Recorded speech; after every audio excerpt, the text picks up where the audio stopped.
Hello, my friends. John Patrick Morgan here. Want to share with you the value of the idea, become what you hate. Oh man, it sounds so messed up, but it's like I've never seen it more clearly as valuable and powerful as I do now. So if you've been following my work for a while, you've probably heard me talk about some things about my wife that bug me. And I hope that I'm not creating this picture of a woman that's a bug or a nag, because the truth is she is like the foundation and the bedrock of peace in our home. She's an amazing woman that I've learned from constantly, and this will be an example of that. But my way of learning from her often is through the things that bug me and annoy me. But that's because I know that all of that is my stuff. But it's the specifics and the nuances of that being my stuff that makes that useful, because as a concept, it just sounds really enlightened, but it's usually people speak that, including myself in the past, and it's like, yeah, that's just my stuff, but I have no actual context to how it is, why it is, and what I can do with it. So that's what I'm interested in sharing with you. So become what you hate. So I have hated, and from time to time, my body still hates, not that I want it to consciously, but it just spontaneously does, a few things about my wife. I don't hate them consciously anymore, and a lot of the times I can love them, but I have hated her soft speaking. She's a soft voice. I have hated her being silent. She just doesn't talk that much sometimes. She's quiet. And I have hated her not responding to me.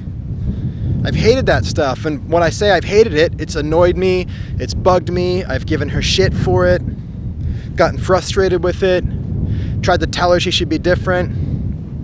And so some years ago, I created some real great liberation from hating that stuff through letting it go and just letting it be. And I stopped trying to change her. And that liberated me. I was a lot more free from that. And so when the body would start to feel as if she should be doing that, my conscious mind could see that that was happening and let it go.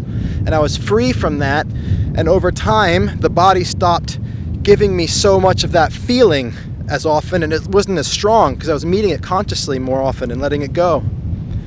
And then from there, the evolution was, now that I'm not attached to her, seeing me, or attached to her, now that I was no longer attached to her having to not be that way, I was more free. I could start creating. And I started creating the idea in my mind that my wife speaks clearly and loud. She speaks and communicates with me more than enough. And I started creating in her the opposite of what I was seeing. And that was a beautiful thing, because before I saw that it wasn't there, and then I started to see that it was there because I chose that reality. And I started to see that maybe she doesn't speak softly all the time. Actually, she speaks really loudly and clearly when she wants to, when she needs me. And so I saw her more honestly, more openly, more greatly. That was the second part of the evolution. And then, more recently, diving deeper, because the body still remembers that it doesn't like certain things, even though I have conscious awareness of it and I have a new relationship to that body wanting her to speak louder. I can see what's really going on beneath the surface. It's like, wow, that's my hurt, that's my inner child. She needs to speak loud because I believe that I need to speak loud or else I'm not loved. Oh, she can't be silent because it's not okay for me to be silent. I have to speak and talk. Hey, what's up? Hi. To know that I'm lovable. To make sure I'm getting loved. Oh, she has to respond. And this is what I saw earlier, is because if she doesn't respond, then I don't know that she's okay, and therefore I'm not okay. So she's not responding, I'm not okay, I'm not knowing what's happening, right? That's like the deeper fear behind it. So she has to respond. I'm not safe if I don't know what's going on for her. But then, so they're seeing that, right? And it's like, oh, okay, I can let that deep part go. And letting it go on a deeper level creates even more freedom. But don't throw the baby out with the bathwater. The baby is that samskara, that piece of me, it's actually a prison that I live in. Because if she has to speak louder, and if she has to respond to me, and if she has to not be silent but talk, that means that I have to speak. That's an expression of my own judgment against myself. I have to speak loud and clear, and I have to talk. I can't just sit there in silence, and I have to respond to somebody, and they have to respond to me. I have to. Holy shit, these are rules that I'm living and obeying about myself, that I'm pissed off, that I'm afraid to not live, because then I wouldn't be loved and lovable. I learned this somewhere along the way, not necessarily true, just what I learned.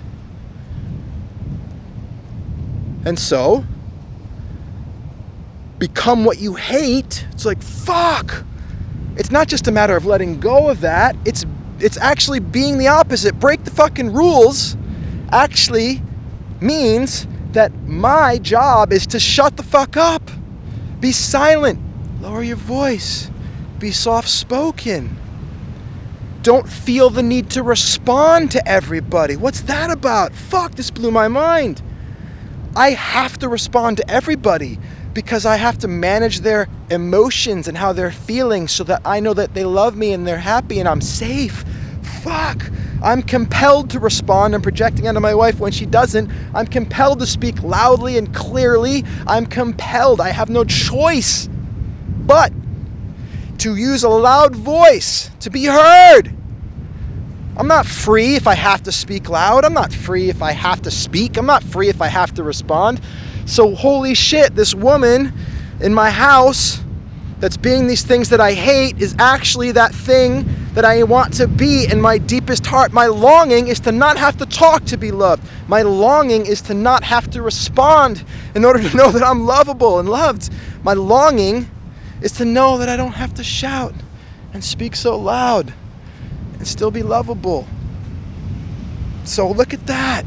That thing that I hate is not only a judgment and a projection, but it's actually the deepest capacity and truth of who I am. And if I would just stop fearing the idea that I wouldn't be loved if I was that, then I would just be that. And isn't that why I'm married to her? Because I actually want to be her at a deep, deep, deep level. She completes me, means she is the totality of the expression of everything that I am. She's the parts that I'm not. So as we merge into union in our bodies and we make children, we also merge into union in our psychologies and we make a whole spirit, a whole being, and it manifests in the both of us. And my wife is more introverted and I'm more extroverted, and the whole point of that whole thing, introversion and extroversion, is to see that there's a developmental path towards the center from whatever side you're on. So I am working to be more introverted, and no, I knew that, but she gave me 3 specific ways. Shut the fuck up, lower your voice, be with yourself in your mind and your thoughts, don't feel the need to respond all the time, just go in. Thank you for showing me. I don't think I could have heard it if I didn't hate it, but now that I know the things that I hate is actually what I would most love to be, I've got a new doorway to who I am. So what the hell do you hate? I challenge you that that's actually because you would love to be that, but you're just too fucking shit scared right now because you think you wouldn't be lovable, you wouldn't be safe, you'd be all alone if you were. What do you hate? Look at it. If you like this kind of stuff, subscribe to my channel, send me a comment, say what's up. If you want to be in conversation, being in conversation with you for a year will change your life. And I say that not as anything other than a commitment. I live as the expression of growth and commitment to my own growth, and if I be with you in conversation, that will go into you, I will teach you, you will learn, and you will change. You'll have more freedom, you'll have more love, you'll have more power. That's not a promise because I know the future, that's a commitment. I love you for being here. Creator Circle is my year-long program. Check it out. Join me, talk to me. See you soon. Bye-bye.